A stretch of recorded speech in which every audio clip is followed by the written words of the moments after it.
तो थाईलैंड और कंबोडिया का जो सीज़ फायर था, क्या उसकी स्थिति है, क्यों टूटने की नौबत आ गई है। मंदिर वाली ज़मीन पर ये बहुत पुराना झगड़ा है। ट्रंप ने अभी अभी फार्मूला दिया था, दिनों में गिन सकते हैं, करीब करीब 44 दिन हुए होंगे और 44 दिन में ही उनका फार्मूला धड़ाम हो गया। तो वैसे तो उन्होंने 10 महीने में 8 युद्ध रुकवाने का दावा वो हमेशा करते हैं, तो उसमें से एक कम वैसे हो गया है। खैर, वापस आएंगे। थाईलैंड और कंबोडिया का जो विवाद है, सीज़ फायर कब क्या हुआ, कहाँ से इतिहास जुड़ता है, इन तमाम चीज़ों की बातचीत करेंगे। नमस्कार, मैं ललित प्रजापति। शुरुआत करेंगे खबर की। डोनाल्ड ट्रंप ने थाईलैंड कंबोडिया के बीच जो सीज़ फायर की डील करवाई थी वो अब टूटती नज़र आ रही है। सोमवार को थाईलैंड ने कंबोडिया के ठिकानों पर हवाई हमले कर दिए। इससे दोनों एशियाई देशों के बीच तनाव फिर से बढ़ गया है। थाईलैंड और कंबोडिया के बीच का जो पुराना झगड़ा है वो सुलझने के बाद एक बार फिर से बवाल भड़क गया है। 4 महीने तकरीबन पहले दोनों देशों के बीच सीमा पर तनाव हुआ था। इसके बाद डोनाल्ड ट्रंप ने दोनों देशों के बीच सीज़ फायर करवा दिया था। वो ज़्यादा दिन तक चल नहीं पाया है और अब एक बार फिर से मानो ऐसा लग रहा है कि युद्ध की आग भड़क गई है। थाईलैंड ने सोमवार को कंबोडिया से लगती विवादित सीमा पर हमले शुरू कर दिए और सीज़ फायर इसमें धुआं धुआं हो गया।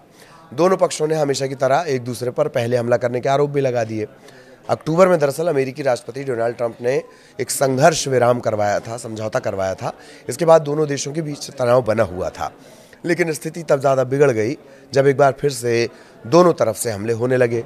थाईलैंड की सेना के जो प्रवक्ता हैं, मेजर जनरल विनथाई सुवारी, उन्होंने कहा कि कंबोडियाई सैनिकों ने थाईलैंड के कई इलाकों में पहले गोलीबारी की। वहाँ कंबोडियाई रक्षा मंत्रालय की प्रवक्ता माली सचिता ने कहा है कि थाई सेना ने सबसे पहले कंबोडियाई सैनिकों पर हमला किया। उनका ये कहना है कि कंबोडिया ने सोमवार को शुरुआती हमलों के दौरान जवाबी कार्रवाई नहीं की।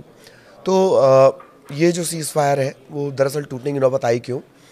दोनों देशों के बीच मामला फिर से हिंसा तक पहुंच गया और यही वजह है कि सीमा का विवाद हल नहीं हुआ है, किसी भी पक्ष में विश्वास नहीं हो पाया है।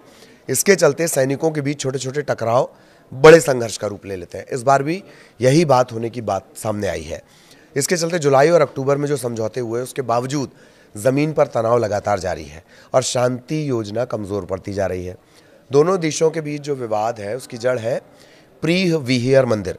ये भगवान शिव को समर्पित एक हिंदू मंदिर है जो थाईलैंड और कंबोडिया की सीमा पर डांगरेक पर्वत की चोटी पर स्थित है। ये मंदिर कंबोडिया के प्रीह विहियर प्रांत और थाईलैंड के सिसाकेट के बीच में पहाड़ी इलाके पर स्थित है और यही वजह है कि दोनों देश इस पर अपना दावा करते हैं। वैसे तो इन दोनों के बीच की जो लड़ाई है उसका एक लंबा चौड़ा इतिहास है, बहुत पुरानी ये लड़ाई है। ताज़ा मामला तब शुरू हुआ था जब जुलाई में दोनों देश आपस में भिड़ गए थे। 5 दिन तक सीमा पर भयंकर झड़पें हुई। बीच बचाव के लिए चीन और अमेरिका जैसे देशों को आगे आना पड़ा। इस झड़प में दर्जनों लोगों की जान चली गई थी और करीब करीब 2 लाख लोग दोनों तरफ से विस्थापित करने पड़े थे, हटाने पड़े थे। इसके बाद 28 जुलाई को अमेरिका के राष्ट्रपति डोनाल्ड ट्रंप ने दोनों देशों के नेताओं से बातचीत की, प्रारंभिक युद्ध विराम करवाया। फिर अक्टूबर के महीने में कुआलालंपुर में एक डिटेल्ड सीज फायर डॉक्यूमेंट, विस्तारित सीज फायर संघर्ष विराम समझौते पर दस्तखत दोनों की तरफ से हुए थे। इसमें ट्रंप और मलेशियाई पीएम अनवर इब्राहिम भी मौजूद थे।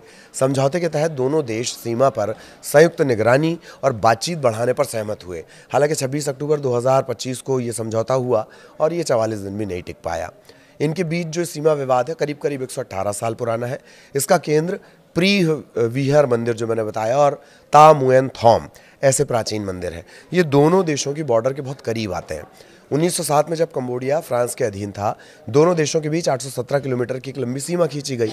थाईलैंड ने इसका विरोध किया क्योंकि नक्शे में प्री विहिर जो मंदिर है वो कंबोडिया के हिस्से में दिखा दिया गया था। ता मुएन थॉम का जो मंदिर है वो थाईलैंड में दिखाया गया। इसे कंबोडिया अपना मानता है। ये विवाद 1959 के आसपास अंतर्राष्ट्रीय न्यायालय तक भी पहुंचा। 1962 में अदालत ने प्रिय विहार मंदिर को कंबोडिया का हिस्सा बता दिया। थाईलैंड ने इस फैसले को स्वीकार किया, लेकिन आसपास की जो ज़मीन है उस पर दावा आज भी किया जाता है। ऐतिहासिक रूप से खमेर साम्राज्य कंबोडिया और सियाम साम्राज्य यानी थाईलैंड, इनके बीच सीमाओं और प्रभाव को लेकर लंबे अरसे से संघर्ष चल रहा है। इसका असर आज तक दिखता है। जो प्री विहिर मंदिर पर दोनों देशों में विवाद ज़्यादा है इस मंदिर को लेकर, पर्टिकुलर इस मंदिर को लेकर। थाईलैंड इस मंदिर पर कंट्रोल करने की कोशिश लगातार कर रहा है। 1959 में ये मामला, जैसे हमने बताया, अंतर्राष्ट्रीय न्यायालय भी गया। 1962 में अदालत ने फैसला भी दिया कि मंदिर तो कंबोडिया का है। कोर्ट ने थाईलैंड को अपने सैनिक हटाने का भी आदेश दिया। तब तो थाईलैंड ने इसे स्वीकार कर लिया, लेकिन आसपास की ज़मीन को लेकर विवाद जारी रखा। इसके अलावा हेरिटेज साइट में शामिल होने पर विवाद बढ़ गया। 2008 में ये विवाद बढ़ा। इस मंदिर को यूनेस्को ने वर्ल्ड हेरिटेज साइट में शामिल कर लिया।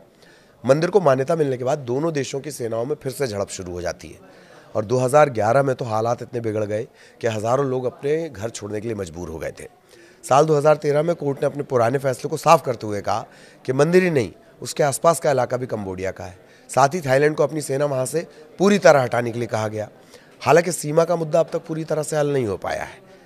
तो ये स्थितियां हैं और ये जो मंदिर है, एक बार फिर इसकी वजह से ऐसा लग रहा है कि दोनों देशों के बीच जो संघर्ष है वो सीज़ फायर टूट चुका है। दोनों तरफ से हमले शुरू हो चुके हैं और जैसा कि ट्रंप हमेशा दावा करते थे कि करीब करीब 10 महीने में 8 युद्ध उन्होंने रुकवा दिए, तब भी हमने एक डिटेल्ड रिपोर्ट बनाई थी कि वो जिन्हें युद्ध मान रहे हैं, क्या वो युद्ध हैं, छोटे मोटे संघर्ष विराम हैं, क्या है। उसी में से एक थाईलैंड और कंबोडिया का जो सीज़ फायर का वो दावा कर रहे थे। दस्तखत, ये तो खैर डॉक्यूमेंटेड हुआ, इस पर बाकायदा कुआलालंपुर में दस्तखत हुई हैं। तो ये 8 का जो उनका आंकड़ा है, हालांकि वो 8 का आंकड़ा भी हमेशा डाउट में रहता है, उसमें से एक आंकड़ा और कम हो गया। और वैसे भी नोबेल प्राइज़ का तो ऐलान हो ही चुका है जो ट्रंप को नहीं दिया गया। एक दूसरा कोई शांति का पुरस्कार उन्हें मिला हुआ है, पीस प्राइज़, लेकिन नोबेल का नहीं मिल पाया है। और अब जो थाईलैंड और कंबोडिया का सीज़ फायर है वो भी टूट चुका है। दोनों तरफ से हमले शुरू हो चुके हैं। आगे भी इससे जुड़ा अपडेट आप तक पहुंचाएंगे। नमस्कार।